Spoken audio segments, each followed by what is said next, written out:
Chilling footage has been released of the aftermath of the Huntingdon train stabbing, which left 10 people in hospital and 9 fighting for life with life-threatening injuries.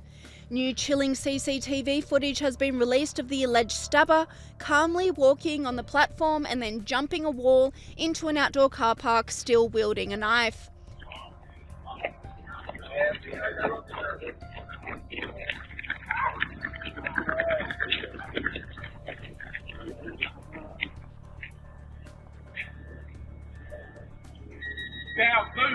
Move now.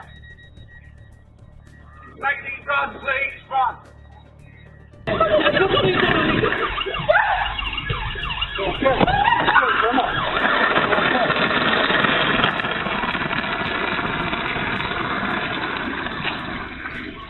A 32-year-old black British male was arrested following the attack, reportedly whilst yelling, "Kill me."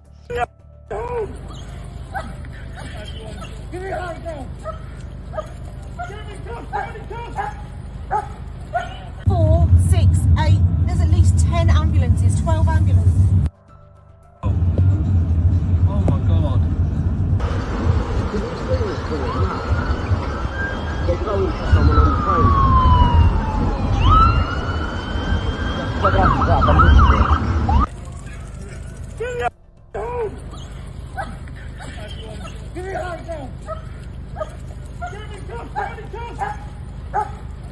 An eyewitness recounted the harrowing experience to Sky News UK. Statements.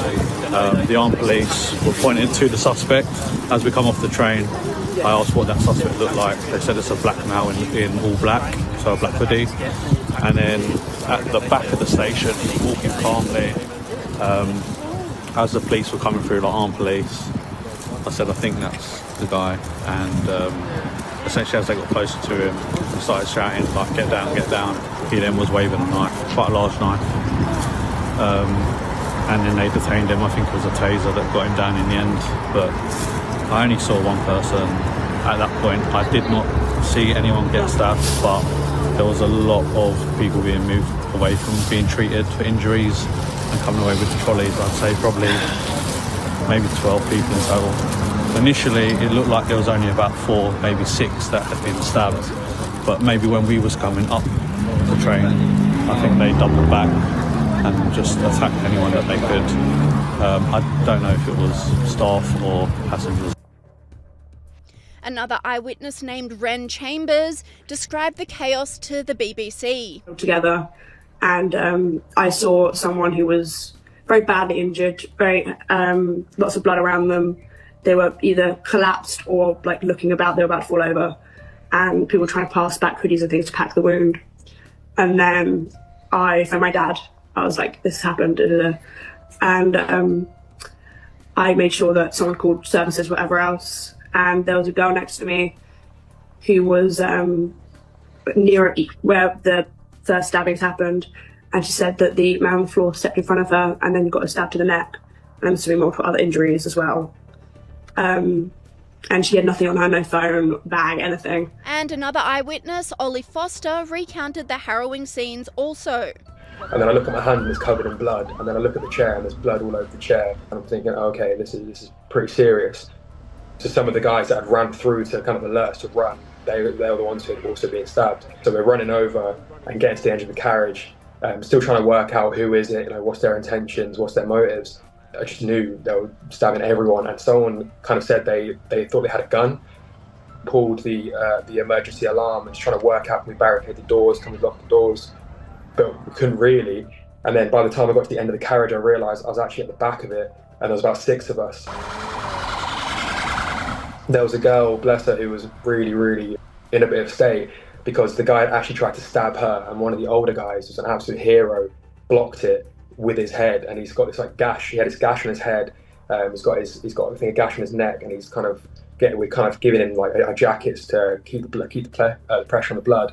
And perhaps the most chilling story of the horrific attack was the heroic train worker who put his life on the line to protect passengers. Horrifying accounts we've heard over the last 24 hours. Look, I think people underestimate how much of a hero, how brave you need to be not to run away with someone with a knife in front of you.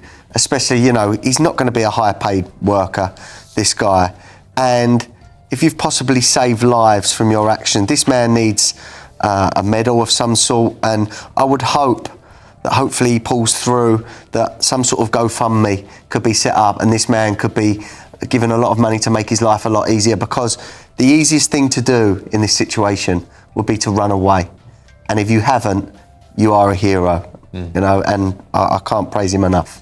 Ellie, I think in situations like this, we need to be giving out medals. I really do. This man is so brave, what he's done, and I think we need to do more of that in this country. UK Prime Minister Keir Starmer released a brief statement on X saying, "The appalling incident on a trainee Huntingdon is deeply concerning. My thoughts are with all those affected and my thanks go to the emergency services for their response. Anyone in the area should follow the advice of the police." Online commentators blasted the PM's response, with this person saying, "We don't want words, Starmer. Enough is enough. Do you want the truth? We don't matter anymore. A train full of ordinary people, 10 lives torn apart in seconds. And once again, we hear the same Starmer script. I'm appalled. We are shocked. It's deeply concerning. How many times will you be appalled before you're ashamed? How about you man up, do something, or step aside? This isn't politics anymore, it's life and death for us. And we deserve better than condolences. We deserve better than you."